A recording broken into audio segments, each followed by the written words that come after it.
In this lecture we'll be enabling Rigify and adding the metahuman rig and placing the armature into position. Okay, so I'm back with our character Tom, who's not been rigged. I've also got a couple of swords which we'll be able to play with a little later. And of course you can download this file with this lecture. For now though, I'm going to hide those swords. And we're going to use the Rigify rig this time to rig Tom. First of all, we have to set up Rigify, so I'll go to Edit, Preferences, and it comes with Blender, so it's under the add-ons. Just type in Rigify. You'll see Rigify there. I've got a special Rigify to Unity, so you'll only see the Rigify, just make sure that's ticked. This should automatically save, but double check by clicking these 3 lines here and that auto save preferences is ticked. The other thing you'll need to do in order for this to work is to go to Save and Load, and there's Auto Run Python scripts. Make sure that's ticked as well, because there's some Python scripts within Rigify that are needed for it to work. So pause the video, make sure you've got the Rigify add-on enabled under Add-ons, then go to Save and Load and make sure Auto Run Python scripts is ticked. Okay, so I can now close this down and that's all saved. Now when I press Shift-A to add and go to Armature, you'll see a few more options. Again, I've got a few extra add-ons and I'll talk about those later, but you'll see the single bone, the human meta rig, and you'll see some of these animals and basic as well. You can obviously have a go with the animals if you like, but that's beyond the scope of this course. We'll be talking about the human meta rig. So I'll add that. Now, if for any reason your cursor was not at the world center or the world origin, then just press Alt-G and that will move the meta rig, as it's called, to the center. Now initially you can see that the rig is slightly bigger than our character, and you might be tempted to scale it down in object mode. Have a quick think why that's important that we don't do that. So if I press N on my keyboard, we want to try and keep this scale to 1. So obviously we can scale it down in object mode, then press Ctrl A to apply the scale, or we could just go straight to edit mode and select all and scale it down. Now if I scale it down now, it's scaling by the medium point, so I'll undo that. The 3D cursor is at the bottom there, so I can change my transform pivot point either up here or period key on my keyboard and go to 3D cursor and scale that down so the head's roughly the right size. Also I can't see my rig, so let's go to the display settings here, under the object data properties, viewport display, and tick in front so we can see it nice and clearly. So this rig's great, but we need to line it up with our character. The X and Y is already set up, so we'll make sure the X-axis symmetry is enabled, and let's start editing the bones into position. Now for the arms, if I move my 3D cursor to around here, so shift right click, I can select my arm, try and get all of them there, and rotate the arm so it's roughly in position, somewhere around there. Let's just move it up very slightly so it's in the middle of the shoulder there, that's a little bit better. And let's go to top view and start positioning things like the elbow. Now you must make sure that there is a slight bend in the elbow going forwards like this. So a bend here. If you remember, we were setting up our own rig, and for the IK to work we needed that slight bend in the knee. The same is true for the elbow, because with this rig we have IK in the arms as well as FK, and you can switch between the two. Next is the fingers, and that's a little bit tougher as you can see here. So I'll start with the thumb, I'll select the first bone and shift select the last bone, that will select the whole chain down there, and I can move these into position. And if I go to front view, I can set it up from here as well. At this point it's better to go to medium point, so I'll change it there and rotate this slightly so we can see that's roughly in place. Now there's an option which I talked about before, which will help me position particularly the finger bones. Have a quick think about what that was. So under the snapping settings, I can choose volume and make sure snapping is turned on, and then I can start moving these points around. So the thumb, I can reposition it so it's a little bit better, somewhere around here, and that end one there. Let's see how that's got on, and that looks a lot better because it's in the middle of the volume. Now you have to be a touch careful when moving things around with Rigify. If I select this point between 2 bones here and press G to grab, you can see it's not actually connected. So I'll undo that with right click, and there's lots of situations within this rig that's the case, where they're not physically connected, but it is important to keep them right on top of each other. So whenever selecting the joints of the bones here, it's a good idea to box select them, then you know you've got everything. And now I can press G to grab and move that up to the knuckle there. You'll get used to which ones are which, but for now just box select things and you'll be fine and you know you'll be safe. Now what I've got to avoid as well is any sort of zigzagginess like this. So try and keep them fairly well in line.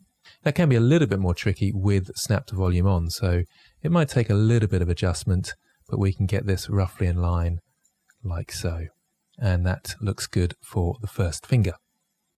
I'll just quickly move the wrist back, so that's out of the way, so G to grab, move that back there, and all these points here, not the hand bone, they can come up to about this point here, so in the middle of the hand bone there. I'll just move the hand into the middle of the hand here as well. To be fair, I've not noticed a huge amount of influence that these bones have, but they start off in the middle of the hand bone, so I like to keep them there, and that's the reason I choose to put them in the middle there. Okay, so let's start moving the fingers again. I'll just select each of them and move the knuckle across first. Incidentally, as a reminder, if you do select a bone that you don't mean to, you can control box select to get rid of any of that selection. Looks a little bit high, this one, so I'll move that across to there and make sure that's nicely in line, and then start positioning the fingers. And I'll speed this footage up slightly. But again, try and keep in mind that we're trying to keep the fingers fairly straight, so do keep checking on that. If the rest of the mesh gets in the way slightly when you're positioning your fingers, then you can come across to the middle here, select all those, and press H to hide. Make sure you don't hide the other side though, because the things you're doing here won't affect the hidden objects on the other side. And if your camera's ever out of alignment, you can press period key on your numpad to zoom in on the selected objects. Now I can rotate around that object more easily. So I'll move these into position. I always find you have to position them and then just kind of check the position and then position them again quite often. Let's have a look how we're getting on. This one looks a little bit zigzaggy, so I'll just adjust that slightly. And this one here slightly. Let's just check those again, and they look much better. If for any reason one of them rolls the wrong way, we can come to the viewport display, check the axis, and you should have the Z going down and the X going across. So you can just sort of check that. This one, for instance, is a little bit out, so we can roll that back. And you should be able to do this by eye. If one's slightly out, you should be able to notice. This one looks a little bit disjointed there. Just trying to keep them nice and straight where possible. This one looks a little bit out as well, doesn't it? So let's bring that back like that. That one slightly as well. I'm trying to get mine quite accurate, but it doesn't make a massive amount of difference. And we can come back to these later on if you find they are out too much. And doing this by eye will be fine. What you must again make sure of, if we come around to the side, is that you've got a curve to the fingers. This model's been modeled in such a way for a reason, but if you had a model that had straight fingers, you would still want to put a very, very slight curve on the fingers so that Rigify or Blender knows that this is the way the fingers are meant to bend. So this slight curve on each of the fingers is very important. Okay, so now's a good time to pause the video, catch up with me, and make sure your fingers are in position and aligned. Okay, so let's look at the rest of the armature. I'll press Alt-H to unhide or re-show my rig. Let's take a look at the face. Now, obviously this has a very complex facial rig here, but we're not going to go into facial rigging. So I'm actually going to delete that part. So I'll come around to the side here. I'll just turn off X-ray for the moment and the axes so you can see a little bit easier what I'm looking at. And I want to try and select the front bones of the face. So I've got those ones there, and I'll press delete to get rid of those bones. And obviously because it's mirrored, it got rid of the ones on the other side. There's one here which we don't need, which is a tongue bone. I'll just delete that. And it looks like I've got rid of all the face bones, but there is actually an extra one just in there which you might not be able to see. If you're having trouble selecting it, you can press Alt left click, and there it is, the face bone which we don't want. So I'll click on that and press delete, and bones. So I'm left with just spine 4, 5 and 6, and I can read those up the top left here. Now there should be 2 spine bones for the neck, so it twists nicely, and just 1 for the head. But I'm going to leave it like this so I can show you how we can correct any mistakes that we might have. So let's go to side view and just line that up a little bit. So we'll go to somewhere around here. I've still got snapping to volume on, just be aware of that, as that can affect the way they're moving around. And I'm trying to get them roughly in the middle. And I'll turn snapping off because it meant that this joint went in slightly where I didn't want it to go.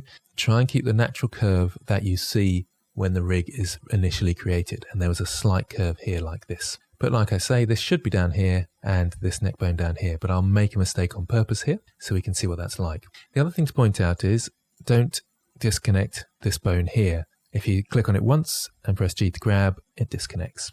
I'm going to disconnect it so you can see what that looks like, and you'll know how to fix it.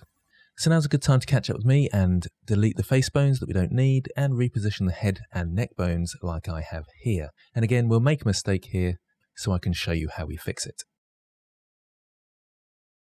The chest bones, as I was saying before, they're helpful for the deformation down the side here. So they're useful to keep in. You can use those for a woman's breasts as well. And they're actually in a fairly good position. I'll just bring them up slightly to make it a bit easier for the deformation there. And in front view, I'll bring them across very slightly so it covers this area and there's a bit of blending between these two bones with the weights across here. Okay, let's zoom out a bit and look at the legs. That's not such a bad position there. I mean, it could go up very, very slightly, I think. We're just trying to get that angle across here so it bends nicely. Then we'll move these across. So I'll select them all, G to grab in the x-axis, move those across, the knee up into position. And let's go to side view and position those. Remember, we want a slight bend. Make sure you're not straight or backwards like this at all. And that's for the sake of the IK. We'll move that ankle bone into here. And this is our toe bone. Make sure that's on the bend of the toes, actually probably about there. Now this last bone, it's very important where that's positioned. So I'll zoom in on that, and that's heel O2.L. And I'll zoom right in, and this has to go in a particular position, which is right at the heel here. So in the middle, just there. I'll go to wireframe for this, so we can see that heel position and be really, really accurate with the middle of the bone. You don't actually have to be as precise as I am there, but you can line the middle of this up with the very edge of your heel there. The other thing about this bone, if I go back to front view, is that you want it the width of your shoe. So I'll scale that up and around there, G to grab in the X. Needs to come in a little bit. There we go. So we want it the same size as the width of the shoe. Again, you can see I'm very slightly out there, very slightly overlapped here, but that won't make too much difference. And I'll leave it like that so you can see the influence that that has. Okay, so we should be all set up and ready to go to the next step of generating our rig in the next lecture.